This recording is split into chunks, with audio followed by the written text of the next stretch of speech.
সকাল 10টা থেকে জগন্নাথের বর্তমান সাবেক শিক্ষার্থী ও শিক্ষকদের সমাবেশ, বাদ জুমা গণ অনশন।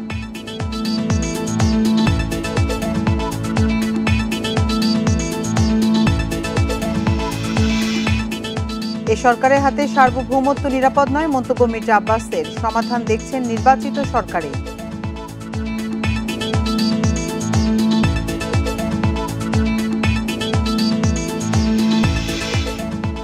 আগামী বছর শেষ হচ্ছে গঙ্গার পানি বন্টন চুক্তির মেয়াদ, নতুন চুক্তিতে পানির ন্যায্য হিস্যা নিশ্চিতের পরামর্শ।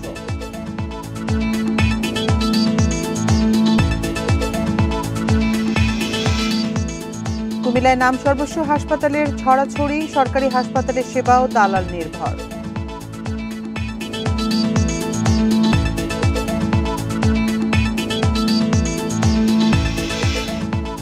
এবং শাহজালালের থার্ড টার্মিনালের আলাদা রানওয়ে না থাকায় জট তৈরির আশঙ্কা দেখছেন বিশেষজ্ঞরা। অটোমেশনের সক্ষমতা বাড়াবে বলছে কর্তৃপক্ষ। স্বাগত ইন্ডিপেন্ডেন্ট সংবাদে, আপনাদের সাথে আছি আমি আতিফ আঞ্জুমান। শিরোনাম শুনছিলেন এতক্ষণ, এবার চলে যাচ্ছি পুরো খবরে। সকাল 10টা থেকে বর্তমান ও সাবেকদের সমাবেশ ও বাদ জুমা থেকে গণ অনশনের ঘোষণা দিয়েছেন জগন্নাথ বিশ্ববিদ্যালয়ের শিক্ষার্থীরা। দাবি আদায় না হওয়া পর্যন্ত ঘরে ফিরবেন না বলেও জানান তারা। আবাসন বৃত্তি কার্যকর সহ 3 দফা দাবিতে বুধবার প্রধান উপদেষ্টার বাসভবন যমুনা অভিমুখে লং মার্চে পুলিশের হামলার প্রতিবাদে টানা তৃতীয় দিনের মতো অবস্থান করছেন শিক্ষার্থী ও শিক্ষকরা। গভীর রাতেও স্লোগানে মুখর রাজধানীর কাকরাইল মোড়, দাবিতে অনড় শিক্ষার্থীরা। সমাবেশে পুলিশের হামলার প্রতিবাদে 14 মে জগন্নাথ বিশ্ববিদ্যালয়ের কালো দিবস ঘোষণা করেন শিক্ষার্থীরা। দাবি পূরণ না হওয়া পর্যন্ত অবস্থান কর্মসূচি অব্যাহত রাখার ঘোষণা শিক্ষার্থীদের। এই হামলার দিবসকে 14 মে এই বুধবারকে আমরা কালো দিবস হিসেবে ঘোষণা করছি। জগন্নাথ বিশ্ববিদ্যালয়ের কালো দিবস হিসেবে ঘোষণা করছি। জগন্নাথ বিশ্ববিদ্যালয়ের শিক্ষক সমিতির সাধারণ সম্পাদক জানান, দাবি বাস্তবায়ন হলেই ঘরে ফিরবেন তারা। শুক্রবার সকাল 10টা থেকে বর্তমান ও সাবেক শিক্ষার্থী ও শিক্ষকদের সমাবেশ, বাদ জুমা গণ অনশনের ঘোষণা দেন। হয় দাবি আদায় হবে, নতুবা আমরা এখান থেকে আমাদের স্থান ত্যাগ করব না, আমাদের মৃত্যু হবে।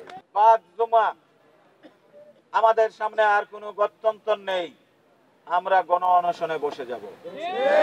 ওইটা থেকে পালিত হবে গণ অনশন এবং অবস্থান কর্মসূচি। এরই মধ্যে আন্দোলনের অংশ হিসেবে বিশ্ববিদ্যালয় অনির্দিষ্টকালের জন্য বন্ধ ঘোষণা করা হয়েছে। 3 দফা দাবিতে সচিবালয় ঘেরাও সহ বেশ কয়েকবার আন্দোলন করে আসছে জগন্নাথের শিক্ষার্থীরা। আমরা আমাদের কর্মসূচির ব্যাপারে কথা বলবো। Hasif Mahmud Shah, independent news, Dhaka. প্রধান বিচারপতি, বিচারপতিদের বাসভবন ও সুপ্রিম কোর্টের প্রবেশ পথ সহ 9টি স্থানে সভা সমাবেশ, মিছিল, শোভাযাত্রা ও বিক্ষোভ প্রদর্শন নিষিদ্ধ করেছে ঢাকা মহানগর পুলিশ। এই নিষেধাজ্ঞা বৃহস্পতিবার থেকে পরবর্তী নির্দেশ না দেওয়া পর্যন্ত জারি থাকবে। এক গণবিজ্ঞপ্তিতে পুলিশ এই তথ্য জানিয়েছে। উদ্ভূত পরিস্থিতিতে জনশৃঙ্খলা রক্ষায় এই সিদ্ধান্ত নেওয়া হয়েছে বলে জানানো হয়েছে। ঢাকা মেট্রোপলিটন পুলিশ অর্ডিন্যান্সের আওতায় এই নির্দেশ দিয়েছে ডিএমপি। নির্দেশনায় বলা হয়, প্রধান বিচারপতি সরকারি বাসভবন, বিচারপতি ভবন, জাজেস কমপ্লেক্স, সুপ্রিম কোর্টের প্রধান গেট, মাজার গেট, জামে মসজিদ গেট, আন্তর্জাতিক অপরাধ ট্রাইব্যুনালের 1 ও 2 নম্বর প্রবেশ গেট, বিচার প্রশাসন ইনস্টিটিউটের সামনে আপাতত কোনো প্রকার সভা সমাবেশ, মিছিল, শোভাযাত্রা ও বিক্ষোভ প্রদর্শন করা যাবে না।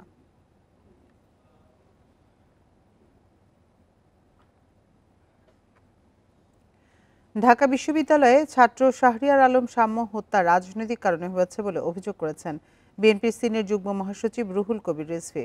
জাতীয় প্রেস ক্লাবের সামনে উত্তরাঞ্চল ছাত্র ফোরাম আয়োজিত মানববন্ধনে এ অভিযোগ করেন তিনি। এছাড়া সরকার কোনো বিশেষ দল বা আদর্শকে প্রতিষ্ঠিত করতে চাইলে জনগণ তা মেনে নেবে না বলে জানান রিজভী। তিনি বলেন, যারা মুক্তিযুদ্ধ ও বাংলাদেশের পতাকার পক্ষে কথা বলছে তাদেরই হত্যা করা হচ্ছে। ফ্যাসিবাদ মুক্ত ক্যাম্পাসগুলো যেখানে মুক্ত ও সুন্দর হবার কথা, সেখানে এখন হত্যাকাণ্ড চলছে। জগন্নাথ বিশ্ববিদ্যালয়ে ছাত্রদের আন্দোলন অগ্রাহ্য করে সরকারের দ্বৈত নীতি অবলম্বন করছেন বলেও সমালোচনা করেন তিনি।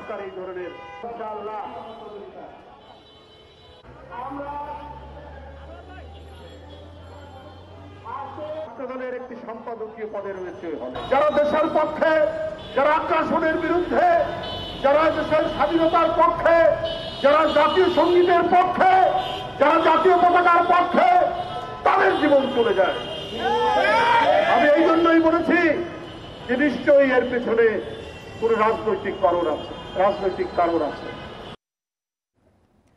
সাম্য হত্যার বিচার দ্রুত না হলে সারা দেশে মার্চ ফর জাস্টিস কর্মসূচি পালনের হুঁশিয়ারি দিয়েছে ছাত্রদল।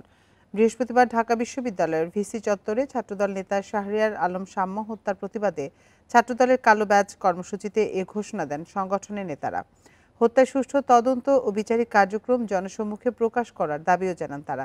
এ সময় ক্লাস ও পরীক্ষা বর্জন করেন শিক্ষার্থীরা। ঢাকা বিশ্ববিদ্যালয়ের এফ রহমান হলের সাহিত্য সম্পাদক শাহরিয়ার আলম সাম্য হত্যার প্রতিবাদে কালো ব্যাচ ধারণ করে শোক পালন করে ছাত্রদল। এতে সংগঠনের নেতাকর্মী ছাড়াও সাধারণ শিক্ষার্থীরা অংশ নেন। এ সময় নিরাপত্তার দাবিতে নানা স্লোগান দেন শিক্ষার্থীরা। বলেন তাদের নিরাপত্তার বিষয়ে বিশ্ববিদ্যালয় প্রশাসনের আন্তরিকতার ঘাটতি আছে।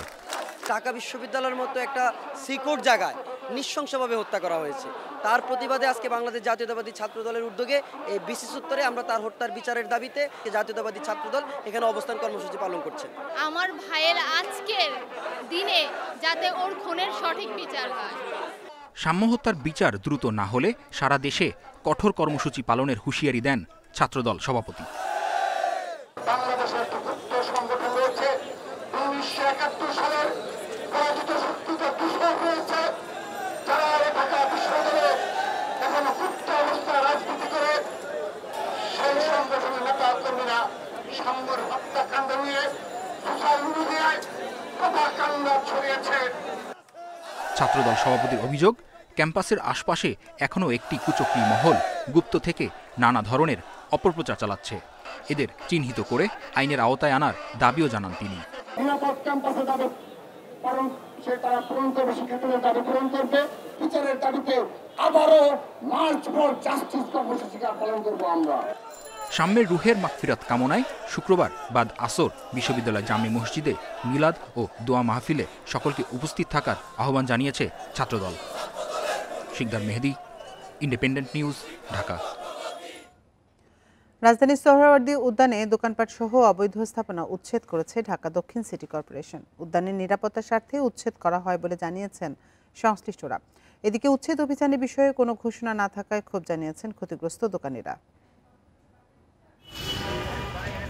মঙ্গলবার রাতে ঢাকা বিশ্ববিদ্যালয়ের শিক্ষার্থী শাহরিয়ার আলম সাম্য হত্যার ঘটনায় সোহরাওয়ার্দী উদ্যানের নিরাপত্তা নিয়ে প্রশ্ন ওঠে বিভিন্ন মহলে। পরদিন উদ্যানের অবৈধ স্থাপনা উচ্ছেদের নির্দেশ দেয় স্থানীয় সরকার মন্ত্রণালয়। বৃহস্পতিবার সকাল ৯টার দিকে শুরু হয় অভিযান। ঢাকা বিশ্ববিদ্যালয়ের টিএসসি সংলগ্ন সোহরাওয়ার্দী উদ্যানের ফটকের পাশ থেকে অভিযানের নেতৃত্ব দেন ঢাকা দক্ষিণ সিটি কর্পোরেশনের নির্বাহী ম্যাজিস্ট্রেট। তবে উচ্ছেদের ঘটনায় ক্ষোভ জানিয়েছেন ভ্রাম্যমাণ দোকানিরা। তারা বলছেন, আগে ঘোষণা দেয়া হলে ক্ষতি সামলাতে পারতেন তারা। আমাদের দোকানপাট সব ভেঙে দিছে, চেয়ার ভাঙছে, গাড়ি ভাঙছে।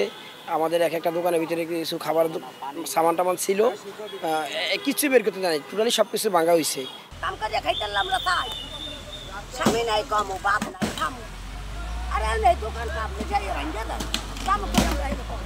এর আগে বুধবার রাতে ঢাকা বিশ্ববিদ্যালয় প্রশাসন ও সোহরাওয়ার্দী উদ্যান কর্তৃপক্ষের সভা হয়।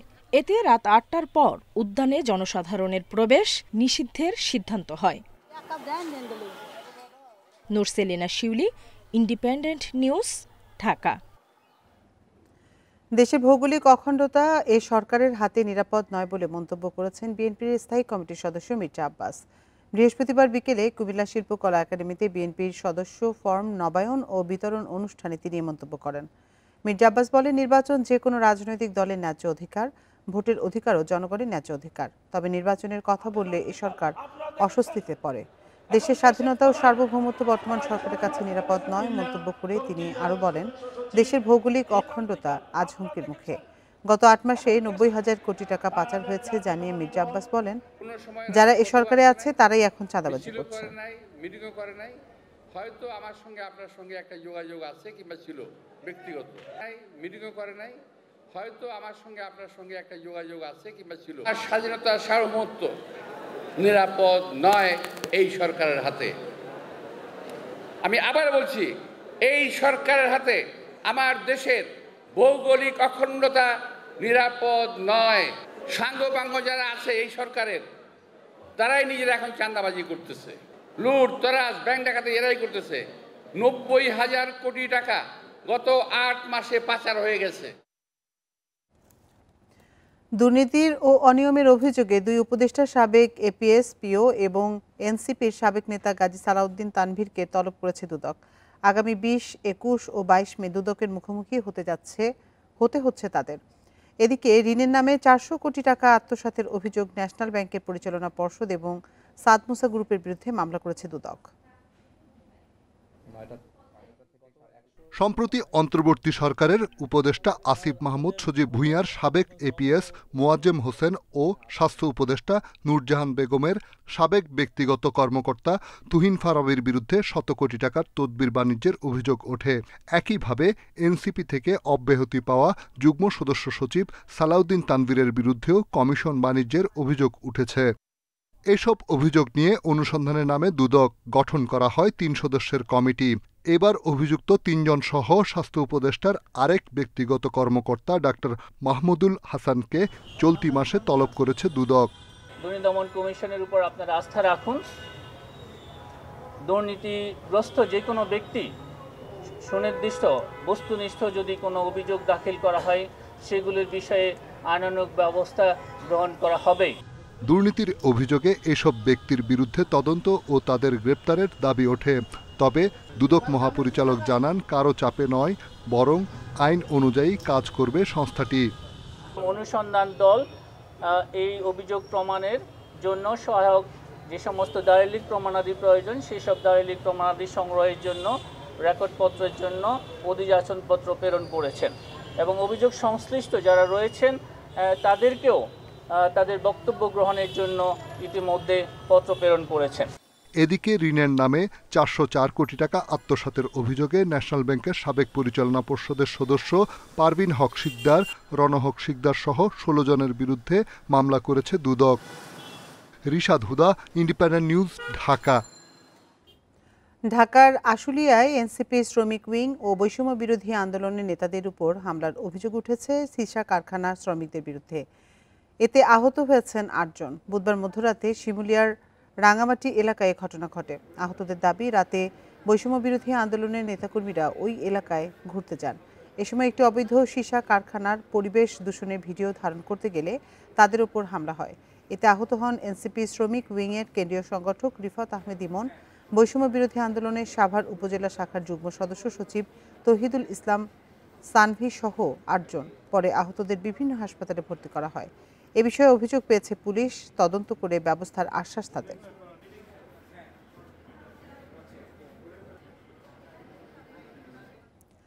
পাবনার আটঘরিয়ায় কলেজের কমিটি গঠন নিয়ে বিএনপি ও জামায়াতের কর্মীদের সংঘর্ষে 5 জন আহত হয়েছেন। এর জেরে দুদলেরই স্থানীয় অফিস ও 23টি মোটরসাইকেল ভাঙচুর করা হয়। বৃহস্পতিবার দুপুর থেকে সন্ধ্যা পর্যন্ত দেবোত্তর বাজার এলাকায় এ সংঘর্ষ হয়। স্থানীয়রা জানায়, দেবোত্তর কলেজের ম্যানেজিং কমিটির অভিভাবক সদস্য নির্বাচনের তফসিল ঘোষণা করা হয় সম্প্রতি। দুপুরে মনোনয়নপত্র নেন উপজেলা বিএনপির যুগ্ম আহ্বায়ক আসিম উদ্দিন সহ 3 জন। কিছুক্ষণ পর জামায়াতে ইসলামের উপজেলা আমির নকিবুল্লাহ সহ কয়েকজন মনোনয়নপত্র নিতে যান। এ সময় দুপক্ষের কথা কাটাকাটি হয়। এক পর্যায়ে জামায়াতের এক নেতাকে মারধরের খবর ছড়িয়ে পড়লে দলটির কর্মীরা বিএনপির কার্যালয়ে হামলা চালায়। পরে বিএনপির কর্মীরা জামায়াতের কার্যালয় ভাঙচুর করে।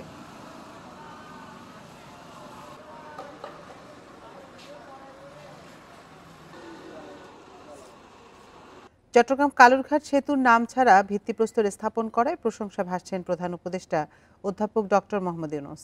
অনেকে বলেছেন, এমন নজির বাংলাদেশের ইতিহাসে এটাই প্রথম। ব্যক্তিগত স্বীকৃতির চেয়ে জনগণের কল্যাণকে প্রাধান্য দেয় বিষয়টিকে ইতিবাচক হিসেবে দেখছেন বিশিষ্টজনরা। বলছেন, বিষয়গুলোই দেশের মানুষ মনে রাখবে। 2 দশক ধরে জরাজীর্ণ চট্টগ্রামের কর্ণফুলী নদীর উপর থাকা কালুরঘাট সেতু ঝুঁকি নিয়ে যাতায়াত করতে হতো ট্রেনসহ নানা যানবাহনকে। অবশেষে বুধবার নতুন সেতুর ভিত্তিপ্রস্তর উদ্বোধন করেন প্রধান উপদেষ্টা অধ্যাপক ডক্টর মোহাম্মদ ইউনূস। অতীতে সব প্রকল্পের উদ্বোধন ঢাকঢোল পিটিয়ে ব্যক্তির নামে করা হতো। তবে 700 মিটার দীর্ঘ এই সেতুর উন্মোচিত ফলকে নেই প্রধান উপদেষ্টার নাম। এতে সামাজিক মাধ্যমে প্রশংসা কুড়াচ্ছেন প্রধান উপদেষ্টা। আমাদের জনগণের টাকায় যে সব প্রকল্প হবে এগুলো আসলে কোনো ব্যক্তি বা কারোকে ওইখানে হাইলাইট করার কোনো কিছু নেই। আমি আশা করব ভবিষ্যতে যারাই ক্ষমতা আসুক, যারাই রাষ্ট্রপ্রধান হোক, এই জাতীয় প্রকল্প উদ্বোধনের ক্ষেত্রে ওরা ওদের নাম দিয়ে নিচু মন মানসিকতার পরিচয় দিবেন না। রেল কর্তৃপক্ষ জানায় ভিত্তিপ্রস্তর উদ্বোধন ফলকে প্রধান উপদেষ্টার নাম দিয়েই তৈরি করা হয়েছিল। তবে তার দপ্তর থেকে জানানো হয় ফলকে যেন কারো নাম না থাকে।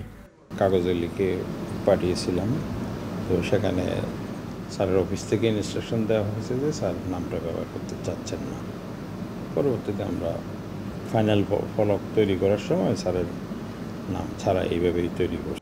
সুশীল সমাজের প্রতিনিধিরা বলছেন, আগে উদ্বোধন ফলকে নাম দেওয়ার যে সংস্কৃতি ছিল সেখান থেকে বের হয়ে আসার নীরব প্রতিবাদ এটি। কার্যকরভাবে এই সেতুটি নির্মাণটি শুরু হয় এবং সমাপ্ত হয়, জনভোগান্তির শেষ হয় এবং জনগণের আকাঙ্ক্ষা পূরণ হয়, তাহলে ফলকও লাগবে না, কিছুই লাগবে না। 2024 সালে একনেকে অনুমোদন পাওয়া প্রকল্পটির পরামর্শক নিয়োগে দরপত্র আহ্বান করা হয়েছে। 2030 সালের মধ্যে নির্মাণ কাজ শেষ করতে চায় রেল কর্তৃপক্ষ। আলমগীর সবুজ, ইন্ডিপেন্ডেন্ট নিউজ, চট্টগ্রাম। 266 সাংবাদিকের বিরুদ্ধে হত্যা মামলার তদন্ত চললেও কাউকেই গ্রেপ্তার করা হয়নি। একথা জানিয়ে প্রধান উপদেষ্টার প্রেস সচিব শফিকুল আলম বলেছেন, সরকার মুক্ত সাংবাদিকতায় বিশ্বাস করে বলেই কিছু অ্যাক্রিডিটেশন কার্ড বাতিলের বিষয়টি পুনর্বিবেচনা করা হচ্ছে। বৃহস্পতিবার জাতীয় প্রেস ক্লাবে এক আলোচনা সভায় এসব কথা বলেন তিনি। জাতীয় প্রেস ক্লাবে ফ্যাসিবাদ মুক্ত গণমাধ্যম চাই সংগঠনের গণ অভ্যুত্থান পরবর্তী গণমাধ্যমের হালচাল শীর্ষকেই আলোচনা সভা। বক্তারা বলেন, নতুন বাংলাদেশে গণমাধ্যমের স্বাধীনতা নিশ্চিত করতে শুধু সরকারের সদিচ্ছাই যথেষ্ট নয়, প্রয়োজন সাংবাদিকদের পেশাগত নৈতিকতাও। কখনো রবীন্দ্রনাথের পক্ষ নেওয়ার নামে, কখনো মুক্তিযুদ্ধের পক্ষ নেওয়ার নামে তাদের সারিতে তাদের দাঁড়াবার সুযোগ করে দিচ্ছে। 3 ভালো লোকের সঙ্গে একজন ফ্যাসিস্ট সাংবাদিক বা বুদ্ধিজীবী এসে দাঁড়াচ্ছে। গণমাধ্যমের যে 17 বছর যে দোষর, যারা নিজেদেরকে সাংবাদিক পরিচয় না দিয়ে তারা অনেকটা মিডিয়া লিগ পরিচয় দিতেন। সভার মূল বক্তা প্রধান উপদেষ্টার প্রেস সচিব শফিকুল আলম বলেন, গণ অভ্যুত্থান পরবর্তী সময়ে সরকার কারও কণ্ঠরোধ করেনি। গত 9 মাসে কোনো গণমাধ্যম বন্ধ হয়নি, বরং গণমাধ্যমের পরিসর বেড়েছে, তৈরি হয়েছে সহনশীলতার পরিবেশ। একটা নিউজ আউটলেট বন্ধ করেনি, বরঞ্চ 2-1টা নিউজ আউটলেটের আপনার অনলাইনে অ্যাক্সেস পাওয়া যেত না, আমরা সেগুলোকে ওপেন করে দিয়েছি। আপনার নেত্র দেখেন। 266 সাংবাদিকের বিরুদ্ধে হত্যা মামলার তদন্ত চলছে জানিয়ে তিনি বলেন, এসব মামলায় কাউকে এখনও গ্রেপ্তার করা হয়নি। এছাড়া অ্যাক্রিডিটেশন কার্ড বাতিলের বিষয়টিও পুনর্বিবেচনা করা হচ্ছে। 266 জন জার্নালিস্টের এগেইনস্টে মার্ডার কেস হয়েছে, ডেইলি স্টারের একটা রিপোর্ট এসছে। কিন্তু আমাদের কথা হচ্ছে যে এই যে 266 জন যে মার্ডার কেস হয়েছে, কারা কারা করলেন? এটা কি গভর্নমেন্ট করিয়েছে? দেখেন, ব্লেমটা কিন্তু আমাদের দিকে আসে যে না, আমরা আপনারা করেন নাই ঠিকই, কিন্তু আপনারা তো অ্যাকশনই নিতে পারেন। শফিকুল আলম বলেন, অতীতে অনেক গণমাধ্যম ফ্যাসিবাদকে সহায়তা করলেও বর্তমান সরকার তাদের প্রতি প্রতিহিংসা দেখায়নি। Rifat Alam, independent news, Dhaka. 2024 সালে মালয়েশিয়া যেতে না পারা 17,000 কর্মীর মধ্যে শিগগির 7,926 জনকে নেবে দেশটি। একথা জানিয়েছেন প্রবাসী কল্যাণ উপদেষ্টা আসিফ নজরুল। আগামী কয়েক মাসে 1.5 লাখের মতো বিদেশি শ্রমিক নেবে মালয়েশিয়া। সেখানে বাংলাদেশিদের বেশি সুযোগ দেওয়ার অনুরোধ করেছে সরকার। এছাড়া অবৈধ হয়ে যাওয়া কর্মীদের বৈধতা দেয়া নিয়েও আলোচনা হয়েছে। 1 বছরের বেশি সময় মালয়েশিয়ায় শ্রমবাজার বন্ধ। এটি ফের চালু নিয়ে আলোচনা করতে গত মঙ্গলবার মালয়েশিয়ায় যায় প্রবাসী কল্যাণ উপদেষ্টার নেতৃত্বে 3 সদস্যের দল। বৃহস্পতিবার মালয়েশিয়ার স্বরাষ্ট্র, মানব সম্পদ ও বাণিজ্য মন্ত্রীর সঙ্গে বৈঠক করেন উপদেষ্টা আসিফ নজরুল। পরে ফেসবুকে এক ভিডিওতে তিনি জানান, বাংলাদেশি কর্মীদের মাল্টিপল ভিসা দিতে দ্রুত পদক্ষেপের আশ্বাস দিয়েছে মালয়েশিয়া। এছাড়া 2024 সালে সিন্ডিকেট বাণিজ্যের কারণে যেতে না পারা প্রায় 8,000 কর্মীকে শিগগির নেয়ার কথাও জানিয়েছেন তারা। একটা নাম্বার ছিল 17,000-এর মতো। তো এটার ভিত্তিতে আমরা অনেক আলোচনা করেছি, তো তারা বলেছে তারা ব্যাচ ওয়াইজ নিবে। তো প্রথম ব্যাচ হিসাবে 7,926 জনের তালিকা ওনারা চূড়ান্ত করেছেন এবং এটা খুব অল্প সময়ের মধ্যে ওনাদেরকে মালয়েশিয়াতে কাজ করার সুযোগ দেওয়া যাবে। উপদেষ্টা জানান, আগামী কয়েক মাসে 1 থেকে 1.5 লাখ বিদেশি শ্রমিক নিতে পারে মালয়েশিয়া। এক্ষেত্রে বেশি সুযোগ দেওয়ার অনুরোধ জানিয়েছে বাংলাদেশ। এছাড়া অবৈধ হয়ে যাওয়া কর্মীদের বৈধতার বিষয় নিয়েও আলোচনা হয়েছে। আগামী কয়েক মাসে মালয়েশিয়া 1 থেকে 1.5 লক্ষ বিদেশি শ্রমিক নিতে পারে। তো আমাদেরকে মালয়েশিয়ার যে ইন্টেরিয়র হিউম্যান রিসোর্স মিনিস্টার আছে উনি আশ্বস্ত করেছেন লোক দেওয়ার ক্ষেত্রে বাংলাদেশকে সর্বোচ্চ অগ্রাধিকার দেওয়া হবে। কর্মী পাঠাতে দুই দেশের সমঝোতা অনুসারে এজেন্সি বাছাইয়ের দায়িত্ব মালয়েশিয়া সরকারের। এই সমঝোতা স্মারক কিছুটা সংশোধনের প্রস্তাব দেবে বাংলাদেশ। 21 মে ঢাকায় যৌথ ওয়ার্কিং কমিটির বৈঠকে সেটি চূড়ান্ত হওয়ার আশা। সুলতানা জাহান মিতু, ইন্ডিপেন্ডেন্ট নিউজ, ঢাকা। পদ্মার উজানে ভারত নির্মিত ফারাক্কা বাঁধের প্রভাবে ভয়াবহ ক্ষতির মুখে রাজশাহী অঞ্চলের মানুষ। পানি প্রবাহ কমে যাওয়ায় প্রমত্তা পদ্মার বুকে এখন বিস্তীর্ণ চরাঞ্চল, বিপন্ন প্রায় এর জীববৈচিত্র্য ও জলজ প্রাণী। আগামী বছর শেষ হচ্ছে দুদেশের মধ্যকার চুক্তির মেয়াদ। নতুন চুক্তিতে পানির ন্যায্য হিস্যা নিশ্চিত করতে সরকারের দৃঢ় অবস্থানের পরামর্শ দিয়েছেন বিশেষজ্ঞরা। যতদিন নিজস্ব ধারায় চলতে পেরেছে পদ্মা, ততদিনই এর রূপ ছিল প্রমত্তা। কিন্তু 1975 সালে ভারত ফারাক্কা বাঁধ নির্মাণের পর থেকে রুগ্ন হতে শুরু করে এই নদী। রাজশাহী অঞ্চলের উপর দিয়ে বয়ে চলা পদ্মায় এখন দেখা মিলে ধুধু বালুচর। এর মাঝেই খুঁজতে হয় নদীকে, অথচ একসময় এ নদীর গর্জন শোনা যেত অনেক দূর থেকে। তখন তো নদীতে স্রোতই নাই, ওরকম গর্জন, ওরকম ঢেউ এমন তো নাই। এখন মাছের সংখ্যা বাড়ানোই নাই, চ্যানেল আছে এরকম। রাজশাহীতে পদ্মার পানি প্রবাহের বিপজ্জনক উচ্চতা 18.05 মিটার। 2010 সালে যা সর্বোচ্চ 19.47 মিটারে ওঠে। গত 12 মে এই উচ্চতা অস্বাভাবিকভাবে নেমে দাঁড়ায় 6.95 মিটারে। ভরা বর্ষাতেও আগের মতো পানির প্রবাহ থাকে না এই নদীতে। বিভিন্ন আপনার শাখা নদী অনেকগুলো আপনার অলরেডি মারা গেছে, যেগুলো আমাদের হলো এক সময় প্রবাহ থাকতো এবং সেটা আপনাদের আর্থসামাজিক অবস্থা কৃষির উপর একটা বড় রোল প্লে করতো। সাস্টেনেবল চুক্তি করা প্রয়োজন, যেটার ফলে আমরা ভবিষ্যতে আমাদের পদ্মা নদীর ফ্লোটাকে আপনার স্বাভাবিক রাখতে পারবো। বাংলাদেশ ভারতের মধ্যে যে পানি চুক্তি রয়েছে তা দেশের জন্য মঙ্গলজনক নয়। পানির ন্যায্য অধিকার নিশ্চিত করতে হলে নিজেদের শক্ত অবস্থান জরুরি বলে মনে করেন নদী গবেষকরা। জয়েন্ট রিভার কমিশনে তারা অনীহা প্রকাশ করে বারবার, কিন্তু না, আমাদের স্বাধীন পররাষ্ট্র নীতি, স্বাধীন একটা দেশ, আমাদের সঙ্গে চুক্তি আছে, তোমার ঘন ঘন বসতে হবে এবং এ ব্যাপারে সঠিক জবাবদিহিতা দরকার। আলোচনার মাধ্যমে নতুন চুক্তিতে নিজেদের অধিকার প্রতিষ্ঠা করা না গেলে আগামীতে এই সংকট আরও জটিল হবে বলে মনে করেন বিশিষ্টজনরা। Ahsan Habib, Apu, Independent News, Rajshahi. ভুল চিকিৎসায় পা হারালো এসএসসি পরীক্ষার্থী। মৃত্যুর কোলে ঢলে পড়ছেন প্রসূতি মায়েরা। চিকিৎসক না হয়েও বেসরকারি হাসপাতালে রোগীদের জিম্মি করে আদায় করছেন টাকা। এই চিত্র কুমিল্লা জেলার স্বাস্থ্যসেবার। সেখানে ব্যাঙের ছাতার মতো গজিয়ে উঠেছে নাম সর্বস্ব হাসপাতাল। সরকারি হাসপাতালের সেবাও হয়ে গেছে সম্পূর্ণ দালাল নির্ভর। ঢাকা থেকে 100 কিলোমিটার দূরে কুমিল্লা। প্রবাসী আয়ে আমূল বদলেছে জেলার অর্থনীতি, কিন্তু এখনো অন্ধকারে রয়ে গেছে এখানকার স্বাস্থ্যসেবা। আমার মেয়ের শেষ করলো রে। দেবিদ্বার উপজেলায় যুক্তগ্রামে প্রসূতি মুক্তা সরকারের মৃত্যুর খবরে আহাজারিতে ভারী পুরো গ্রাম। এদিন হয়েছে ডাক্তার কামরুন রানীর জন্য। সে দেবিদ্বারের এমন ওর দ্বারা অনেক ক্ষতিগ্রস্ত হয়েছে, ফ্যামিলি অনেক ক্ষতিগ্রস্ত হয়েছে। আমি চাই এই ডাক্তার কামরুন নাহার এই দেবিদ্বার থেকে বিদায় হোক। মুক্তার সিজার হয় দেবিদ্বার স্কয়ার হাসপাতালে, তবে তাই নিতে চায় না হাসপাতালটি। আমরা যে রোগীদেরকে স্টেটমেন্ট করি, চিকিৎসা করি, এই চিকিৎসার দায়ভার তো আমরা নেই না, নেয় কে? তার ডাক্তার। নাজমুলের পা হারানোর ক্ষেত্রেও ভুল চিকিৎসার অভিযোগ। এজন্য এবারের এসএসসি পরীক্ষা দিতে পারেননি তিনি। প্লাস্টারটা যেভাবে করছে এখানে রক্ত চলাচল অফ হয়ে গেছে। ডাক্তারে ভুল ট্রিটমেন্ট করছে, এর জন্য পাটা এরকম হয়ে গেছে। এক একটি উপজেলায় অর্ধশতের বেশি হাসপাতাল, ক্লিনিক, অধিকাংশই স্বাস্থ্য অধিদপ্তরের নিয়ম মানে না। নরমাল ডেলিভারির প্রতিশ্রুতি দিয়ে করা হয় সিজার।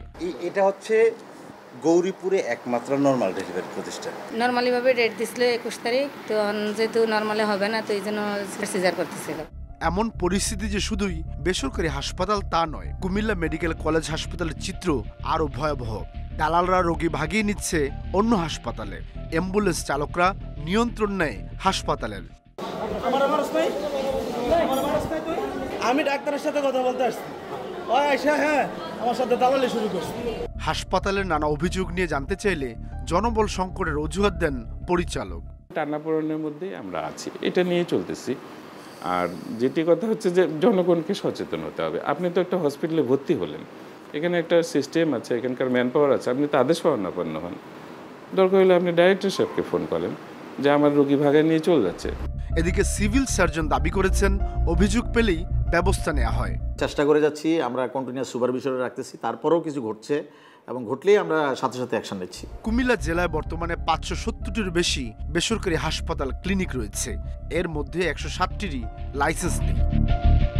সাদাত রহমতুল্লাহ, ইন্ডিপেন্ডেন্ট টেলিভিশন, কুমিল্লা। কুমিল্লার স্বাস্থ্যসেবা নিয়ে আজ রাত 9:30টায় বিস্তারিত থাকছে ইন্ডিপেন্ডেন্ট টেলিভিশনের অনুসন্ধানমূলক অনুষ্ঠান তালাশে। এবার চলে যাচ্ছি অন্যান্য খবরে। শাহজালাল বিমানবন্দরে 3rd টার্মিনালের আলাদা রানওয়ে না থাকায় উড়োজাহাজ চলাচলে জট তৈরির সংখ্যা দেখা দিবে বলে মন্তব্য করেছেন এভিয়েশন বিশেষজ্ঞরা। তারা বলছেন থাকা উচিত ছিল প্যারালাল রানওয়ে। এদিকে সিভিল এভিয়েশন বলছে অটোমেশন হচ্ছে এই বিমানবন্দর, পুরোপুরি চালু হলে সক্ষমতা আরও বাড়বে, পরিচালনা করা যাবে অনেক বেশি ফ্লাইট। বিমানবন্দরের 3rd টার্মিনাল আকাশপথে যোগাযোগের নতুন যুগের সূচনা করবে এমন প্রতিশ্রুতি দিয়েছিল বিগত সরকার। তবে চালুর আগেই নির্মাণ খরচ, সক্ষমতা ও কার্যকারিতা নিয়ে উঠেছে প্রশ্ন। বর্তমানে শাহজালালে দিনে অন্তত 30টিরও বেশি সংস্থার 190টি আন্তর্জাতিক ফ্লাইট পরিচালনা করা হচ্ছে। 3rd টার্মিনাল চালু হলে তা বেড়ে প্রায় দ্বিগুণ হতে পারে।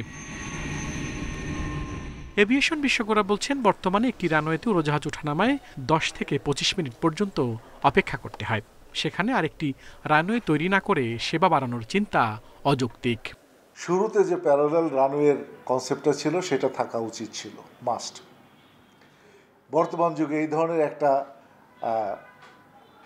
যেখানে এক্সপেক্ট করা যাচ্ছে 20 থেকে 30 মিলিয়ন প্যাসেঞ্জার অ্যানুয়ালি করবে, সেখানে সিঙ্গেল রানওয়ে দিয়ে ইম্পসিবল। বর্তমানে সিঙ্গেল রানওয়ে সম্ভব না। প্রকল্পে দ্বিতীয় আরেকটি রানওয়ে করার প্রস্তাব থাকলেও পরে সেটি বাতিল করা হয়।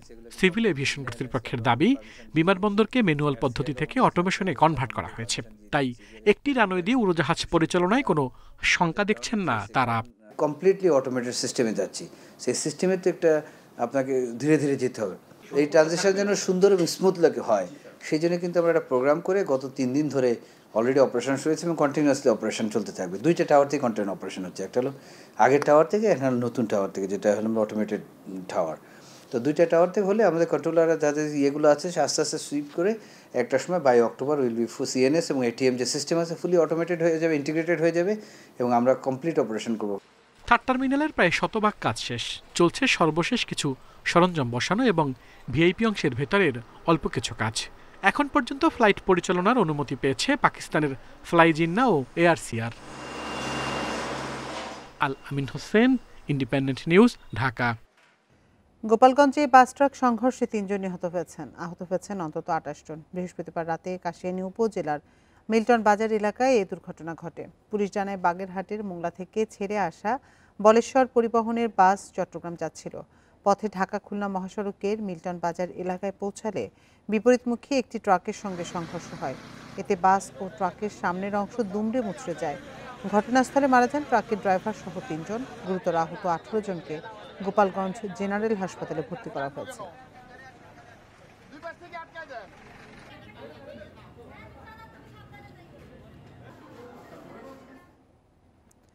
কুড়িগ্রামে জমি নিয়ে বিরোধে প্রতিপক্ষকে ফাঁসাতে নিজের মেয়েকে হত্যার অভিযোগ উঠেছে বাবার বিরুদ্ধে। এ ঘটনায় বাবা জাহিদুর ইসলাম সহ 3 জনকে গ্রেপ্তার করেছে পুলিশ। এর মধ্যে বাবা আদালতে স্বীকারোক্তিমূলক জবানবন্দি দিয়েছেন। পুলিশ জানায় সদর উপজেলার হলখানা ইউনিয়নের কাগজিপাড়া এলাকার বাসিন্দা জাহিদুল ইসলামের সঙ্গে প্রতিবেশী মুজিবুর রহমানের জমি নিয়ে দীর্ঘদিন ধরে বিরোধ চলছিল। এর জেরে প্রতিপক্ষকে ফাঁসাতে গত শনিবার পরিকল্পিতভাবে নিজের মেয়ে জান্নাতি খাতুনকে দা দিয়ে কুপিয়ে হত্যা করেন জাহিদুল। এ কাজে তাকে সহায়তা করেন স্ত্রী মোর্শেদা বেগম ও ভাইয়ের স্ত্রী শাহিনুর বেগম। হত্যার পর জান্নাতীর মরদেহ ভুট্টা খেতে ফেলে আসেন তারা, আর বাড়িতে খড়ের গাদায় আগুন দিয়ে ঘটনাটি ভিন্ন খাতে প্রবাহিত করার চেষ্টা করেন। পরদিন নিহতের চাচা খলিল হক মামলা করেন। এরপর তদন্ত শুরু করে কুড়িগ্রাম থানার একটি দল।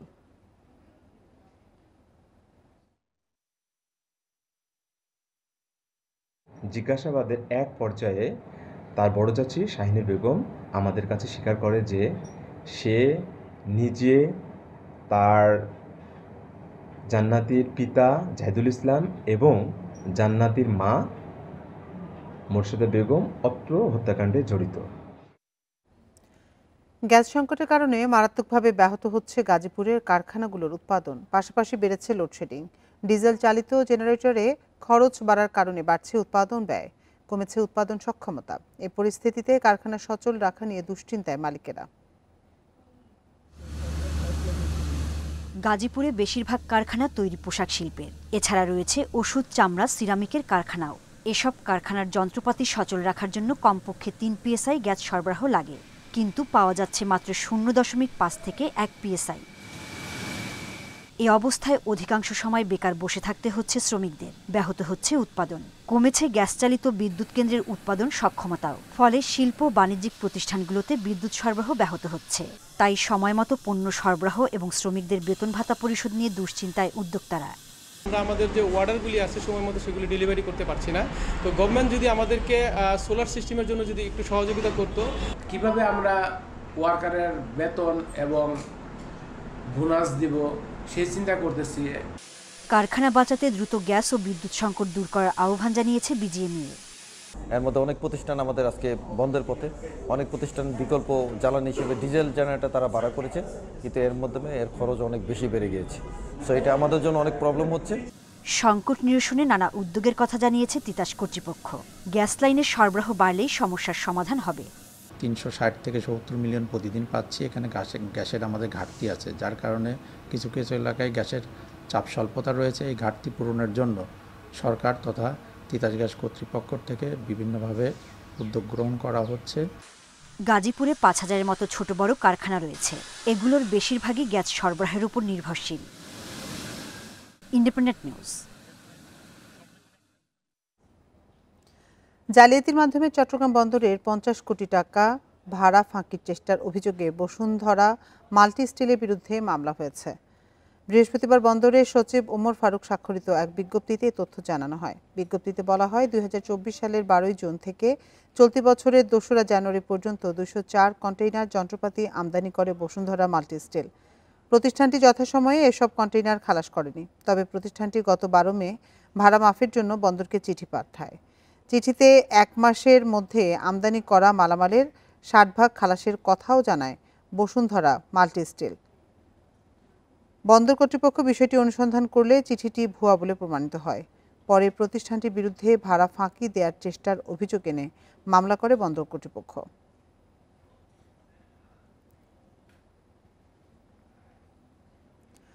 মোবাইল অপারেটররা ইন্টারনেটের দাম না কমালে সরকার কঠোর হবে বলে জানিয়েছেন প্রধান উপদেষ্টা টেলিযোগাযোগ ও তথ্য প্রযুক্তি মন্ত্রণালয় সংক্রান্ত বিশেষ সহকারী ফয়েজ আহমদ তৈয়ব। বৃহস্পতিবার রাজধানীর আগারগাঁওয়ে বিটিআরসি ভবনে আয়োজিত সংবাদ সম্মেলনে একথা বলেন তিনি। এদিকে বাজেটে বিশাল অর্থ বরাদ্দ নিয়ে নানা প্রকল্পের নামে লুটপাটের সংস্কৃতি থেকে সরকার বেরিয়ে এসেছে বলেও দাবি করেন তিনি। 17 মে সারা বিশ্বের সঙ্গে একযোগে বাংলাদেশেও পালিত হতে যাচ্ছে বিশ্ব টেলিযোগাযোগ ও তথ্য সংঘ দিবস। এ উপলক্ষে সংবাদ সম্মেলনের আয়োজন করে বিটিআরসি। এ সময় প্রধান উপদেষ্টার বিশেষ সহকারী ফয়েজ আহমেদ তৈয়ব বলেন, বাজেটে বড় অঙ্কের অর্থ বরাদ্দ নিয়ে প্রকল্পের নামে অর্থ নয়ছয়ের সংস্কৃতি থেকে বেরিয়ে এসেছে অন্তর্বর্তী সরকার। রাষ্ট্রীয় খরচ বাঁচাতে এবারের টেলিযোগাযোগ দিবসের অনুষ্ঠান হবে বিটিআরসি ভবনে। বড় বড় বরাদ্দ নিয়ে বড় বড় কাজ, মুখরোচক কাজ করার যে চর্চা, এবং সেই চর্চা থেকে দেশের রাজস্ব বাজেটকে নয়ছয় করা এবং সেখান থেকে লুটপাট পাচার করার যে সংস্কৃতি, এই সংস্কৃতি থেকে অন্তত আমাদের মন্ত্রণালয় সরে এসেছে। তো এইভাবে বিভিন্ন প্রকল্প আমরা যা করছি সেটা জিরো বাজেটে করছি। নানা সুযোগ সুবিধা নিয়েও মোবাইল অপারেটররা ইন্টারনেটের দাম না কমালে সেবার মান এবং বকেয়া পাওনা সহ তাদের দেয়া অন্যান্য সুবিধা ইস্যুতে কঠোর অবস্থানে যাবে সরকার। মোবাইল কোম্পানিগুলোকে আহ্বান জানাতে চাই, দাম কমানোর পর্যাপ্ত রেগুলেটরি এবং বাস্তবিক উদ্যোগ নেওয়া হয়েছে। তারা আমাদেরকে এখানে কোঅপারেট না করেন তাহলে তাদের সাথে আমাদের যে দ্বিপাক্ষিক যে নেগোসিয়েশনগুলো আছে সেই নেগোসিয়েশনগুলো আমরা আলোচনার টেবিলে আনবো। সেখানে আনসেটেলড কিছু ডিউ আছে, সেই আলোচনার টেবিলে চলে আসবে। তবে ইন্টারনেটের দাম কমানো নিয়ে সরকার কাজ করলেও রাতারাতি দাম কমানো সম্ভব নয় বলে মন্তব্য বিটিআরসির চেয়ারম্যানের। ইন্টারনেটের দাম রাতারাতি কমানো সম্ভব না, কারণ এর কস্ট কম্পোনেন্ট যদি আপনারা দেখেন এর সাথে অনেক কিছু জড়িত এবং এটা কোনো একটা এজেন্সির উপর নির্ভর না, এটা পুরো ইন্ডাস্ট্রির উপর নির্ভর করে। এদিকে টেলিযোগাযোগ খাতে জুনের মধ্যে আসছে নতুন লাইসেন্সিং কাঠামো। রাজনৈতিক প্রভাবে আর কোনো লাইসেন্স মিলবে না বলেও জানান প্রধান উপদেষ্টার বিশেষ সহকারী। ইকরামুল কবির, ইন্ডিপেন্ডেন্ট নিউজ, ঢাকা। আগে যেমনটি জানিয়েছি, গ্যাস সংকটের কারণে মারাত্মকভাবে ব্যাহত হচ্ছে গাজীপুরের কারখানাগুলোর উৎপাদন। এ নিয়ে বিস্তারিত জানাতে গাজীপুর থেকে আমাদের সাথে যোগ দিচ্ছেন সহকর্মী আবুল হাসান। আবুল হাসান, গ্যাস সংকট নিরসনে উদ্যোগের কথা জানিয়েছে তিতাস, কবে নাগাদ সমস্যা সমাধানের আশ্বাস মিলেছে?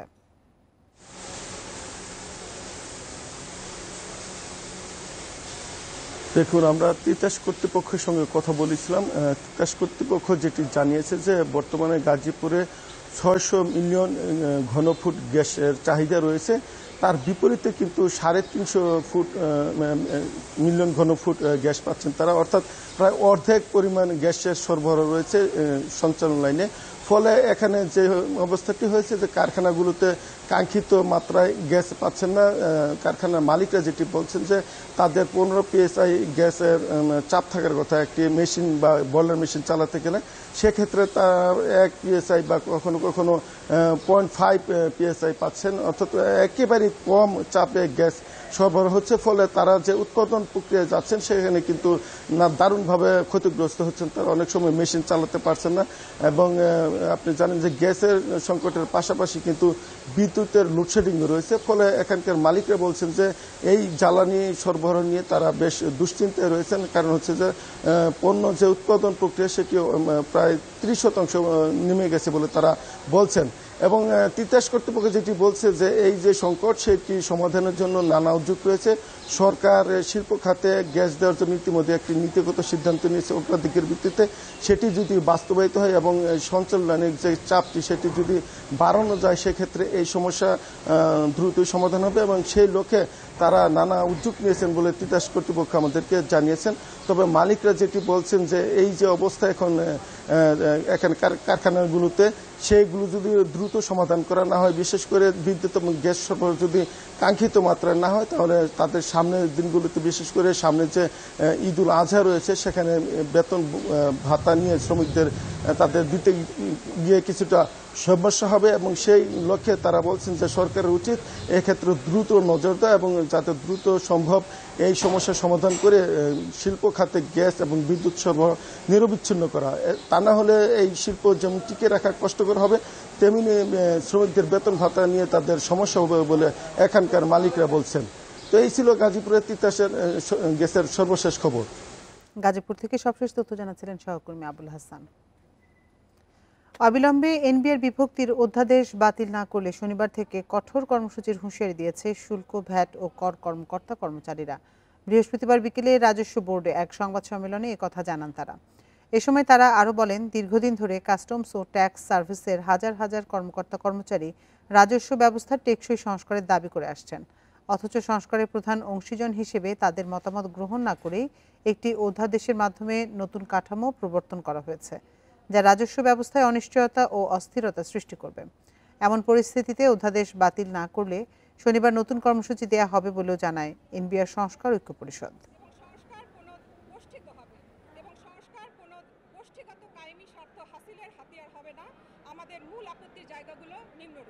17 মে শনিবার সকাল 10টা থেকে 3টা পর্যন্ত একইভাবে এই কলম বিরতি চলমান থাকবে।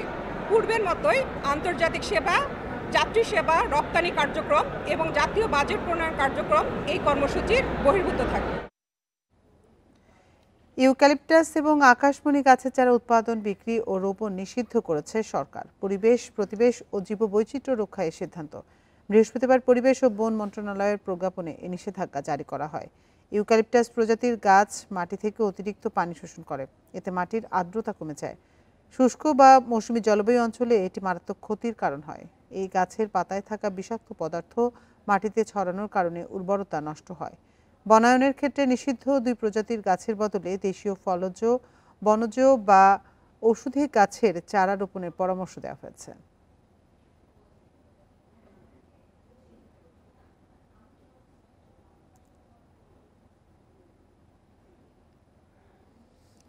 আবহাওয়ার কারণে দেশের অন্য এলাকার চেয়ে কিছুটা আগেই বাজারে আসে সাতক্ষীরার আম। মৌসুমের শুরুতে এই আম নিয়ে ভালো ব্যবসার আশা থাকে আমবাগানি ও ব্যবসায়ীদের। এরই মধ্যে ঢাকাসহ বিভিন্ন জায়গা থেকে ভিড় করছেন ক্রেতারা। তবে আমের সঠিক দাম না পেয়ে হতাশ চাষিরা। মাটি ও আবহাওয়ার জন্য অন্য স্থানের তুলনায় আগে বাজারে আসে সাতক্ষীরার আম। মান ও ভালো স্বাদের কারণে দেশ বিদেশের চাহিদাও ব্যাপক। এবার 5 মে থেকে গোপালভোগ, গোবিন্দভোগ সহ গুটি জাতের আম পাড়া শুরু হয়। 20 মে হিমসাগর পাড়ার দিন নির্ধারিত থাকলেও বৃহস্পতিবার থেকে তা পাড়া শুরু হয়েছে। সুলতানপুর বড় বাজারে গোপালভোগ, গোবিন্দভোগ ও হিমসাগর আম বিক্রি হচ্ছে প্রতি মণ 1600 থেকে 1800 টাকায়। এই দামে উৎপাদন খরচ তোলায় কঠিন হয়ে পড়েছে চাষিদের। 1 লাখ টাকার বাগানে 30,000 টাকা তুলতে পারছি না, তো এই করে আম মাসে কি একদম সব শেষ হয়ে গেছে। আম আছে, কোনো ব্যাপারই নাই, পাইকার নাই, যার কারণে আম 3000 টাকা বেচার কথা বর্তমানে এখন দাম হচ্ছে 1400 টাকা। বেলতলা বাজারে কালকেও আম প্রচুর পরিমাণে হয়েছে। এখন আমাদের আমটা আজকের থেকে ভাঙা শুরু হবে, আল্লাহ ভালো করলে। এখানে ব্যাপারী পাত্র দেখা যাক কতদূর কি উঠবে কিনা। আম চাষিদের লাভবান করতে সহজ শর্তে ঋণের ব্যবস্থা করা গেলে ফরিয়াদের দ্বারস্থ হতে হবে না তাদের। এতে বড় লোকসান থেকে তারা রক্ষা পাবেন বলে জানান কৃষি কর্মকর্তা।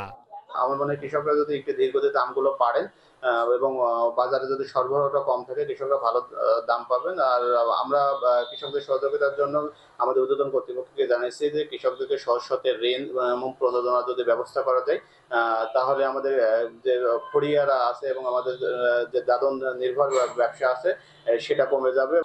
এবার জেলায় 4100 হেক্টরের বেশি জমিতে আম চাষ হয়েছে। উৎপাদনের লক্ষ্যমাত্রা ধরা হয়েছে 70,000 মেট্রিক টন। ল্যাংড়া ও আম্রপালি বাজারে এলে ক্ষতি পোষানোর আশা করছেন ব্যবসায়ীরা। Independent news. আর এই ছিল এখনকার সংবাদে। ইন্ডিপেন্ডেন্ট টেলিভিশনে সব খবরে বিস্তারিত জানতে চোখ রাখুন ফেসবুক, ইউটিউব এবং এক্সে। এতক্ষণ সাথে থাকার জন্য ধন্যবাদ।